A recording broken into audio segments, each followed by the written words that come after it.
ಇತ್ತೀಚಿನ ದಿನಗಳೊಳಗೆ ವಿಚ್ಛೇದನೆ ಅಂದರೆ ಡಿವೋರ್ಸ್ ಕೇಸಸ್ ಹೆಚ್ಚಾಗ್ತಾ ಇದ್ದಾವೆ. ನಾವು ಹೆಚ್ಚು ಅದನ್ನು ನಾವು ನೋಡ್ತಾ ಇದ್ದೀವಿ. ಇದೊಂದು ಸೋಷಿಯಲ್ ಪ್ರಾಬ್ಲಮ್ ಅಂತ ನನಗನ್ನಿಸ್ತದೆ. ಇದು ಸಾಮಾನ್ಯವಾಗಿ ನಾವು ಮದುವೆಯ ಬಗ್ಗೆ ಹೇಳಬೇಕಾದ್ರೆ ಮದುವೆ ಬರೀ ಈ ಎರಡು ವ್ಯಕ್ತಿಗಳ ಮಧ್ಯೆ ಆಗಂಗಿಲ್ಲ, ಎರಡು ಕುಟುಂಬಗಳ ಮಧ್ಯೆ ಆಗ್ತದೆ ಅಂತ ನಾವು ಹೇಳ್ತೀವಿ.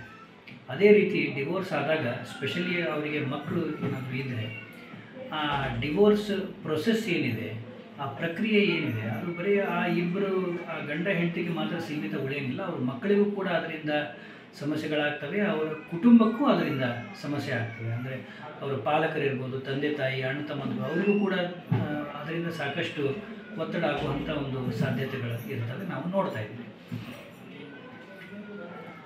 ಯಾವುದೇ ಕುಟುಂಬದೊಳಗೆ ನೋಡಿದರೆ ತಂದೆಗೆ ತನ್ನದೇ ಆದಂಥ ಒಂದು ಸ್ಥಾನ ಇರ್ತದೆ, ತಾಯಿಗೆ ತನ್ನದೇ ಆದಂಥ ಒಂದು ಸ್ಥಾನ ಇರ್ತದೆ. ಅವರಿಬ್ಬರೂ ಕೂಡಿ ಮಕ್ಕಳನ್ನು ಪೋಷಿಸ್ತಾರೆ, ಕಾಳಜಿ ತಗೋತಾರೆ.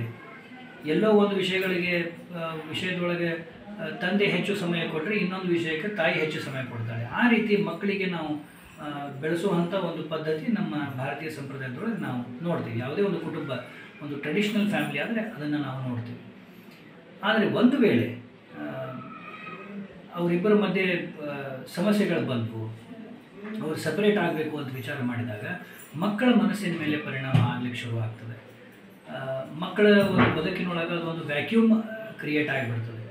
ಡಿವೋರ್ಸ್ ಆಗೋಕ್ಕಿಂತ ಮುಂಚೆ ಅವರು ಮಧ್ಯೆ ಆಗುವಂಥ ಡಿಸ್ಕಷನ್ಗಳು, ಜಗಳಗಳು ಇರ್ಬೋದು, ವಾದ ವಿವಾದ ಇರ್ಬೋದು, ಅದರಿಂದ ಅನೇಕ ಮಕ್ಕಳು ತೊಂದರೆಗೆ ಒಳಗಾಗಿ, ಖಿನ್ನತೆಗೊಳಗಾಗಿ ನಮ್ಮ ಕಡೆ ಬಂದದ್ದನ್ನು ನಾವು ನೋಡಿದ್ದೀವಿ.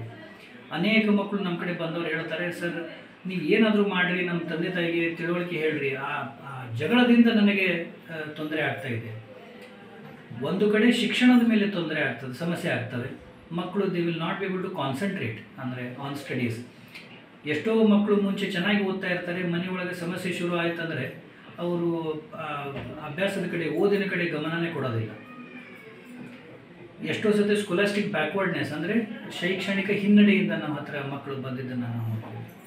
ಇದು ಸ್ಪರ್ಧಾತ್ಮಕ ಯುಗ ಇರೋದರಿಂದ ಇದು ಬಹಳ ಮಹತ್ವದ ಒಂದು ಸಮಸ್ಯೆ ಅಂತ ನನಗನ್ನಿಸ್ತದೆ. ಇನ್ನೊಂದು ಕಡೆ ಏನಾಗ್ತದೆ ಅಂತಂದರೆ ಅನೇಕ ಮಕ್ಕಳು ಮನಸ್ಸಿಗೆ ನೋವು ಮಾಡ್ಕೋತಾರೆ, ಅಳ್ತಾರೆ. ಅನೇಕ ಮಕ್ಕಳು ನಿದ್ದೆ ಮಾಡೋದಿಲ್ಲ, ಊಟ ಮಾಡೋಂಗಿಲ್ಲ. ಎಷ್ಟೋ ಮಕ್ಕಳು ಸ್ಕೂಲಿಗೆ ಹೋಗಬೇಕಾದ್ರೆ, ಕಾಲೇಜಿಗೆ ಹೋಗಬೇಕಾದ್ರೆ ಡಬ್ಬಿನೇ ತೊಗೊಂಡು ಹೋಗೋಂಗಿಲ್ಲ ಮನೆಯಲ್ಲಿ ಸಮಸ್ಯೆ ಇದ್ದಾಗ. ಸೊ ಅವರ ಶಾರೀರಿಕವಾಗಿ ಕೂಡ ಅವರಿಗೆ ಸಮಸ್ಯೆ ಉಂಟಾಗ್ತದೆ, ಶಾರೀರಿಕವಾಗಿ ಕೂಡ ಮಕ್ಕಳಿಗೆ ಸಮಸ್ಯೆ ಉಂಟಾಗ್ತದೆ, ಮಾನಸಿಕವಾಗಿ ಕೂಡ ಸಮಸ್ಯೆ ಉಂಟಾಗ್ತದೆ. ಅನೇಕ ಮಕ್ಕಳು ಖಿನ್ನತೆಗೆ ಒಳಗಾಗೋದನ್ನು ನಾವು ನೋಡ್ತೇವೆ. ಅನೇಕ ಜನ ಹೇಳ್ತಾರೆ, ಮಕ್ಕಳಿಗೆ ಏನು ಸಮಸ್ಯೆನೇ ಇರೋಂಗಿಲ್ಲ ರೀ, ಅವ್ರು ಹೋಗಬೇಕು, ಓದಬೇಕು, ಬರಬೇಕು, ಅವರಿಗೆ ನಾವೇನು ತೊಂದರೆ ಆಗೋ ಥರ ನಾವು ವರ್ತನೆ ಮಾಡೋಂಗಿಲ್ಲ. ಎಷ್ಟೋ ಸತಿ ಮಕ್ಕಳಿಗೆ ನಾವು ಡೈರೆಕ್ಟಾಗಿ ಏನೂ ಅನ್ನಲಿಕ್ಕಿಲ್ಲ, ಆದರೆ ಆ ವಾತಾವರಣದ ಪರಿಣಾಮ ಮಕ್ಕಳ ಮನಸ್ಸಿನ ಮೇಲೆ ಆಗ್ತದೆ. ಹಾಗಾಗಿ ಮಕ್ಕಳಿಗೆ ನೀವು ಏನೋ ಅಂದ್ರಷ್ಟೇ ಅವರು ನೋವು ಮಾಡ್ಕೋತಾರೆ ಅಂತಿರಂಗಿಲ್ಲ. ನಿಮ್ಮನ್ನು ನೋಡಿ ಮಕ್ಕಳು ಸಾಕಷ್ಟು ಒತ್ತಡಕ್ಕೆ ಒಳಗಾಗುವಂಥ ಸನ್ನಿವೇಶಗಳು ಬರಬಹುದು. ಅದನ್ನು ನಾವು ದಿನಂಪ್ರತಿ ನಮ್ಮ ಕ್ಲಿನಿಕಲ್ ಪ್ರಾಕ್ಟೀಸ್ದಲ್ಲಿ ನಾವು ನೋಡ್ತೇವೆ.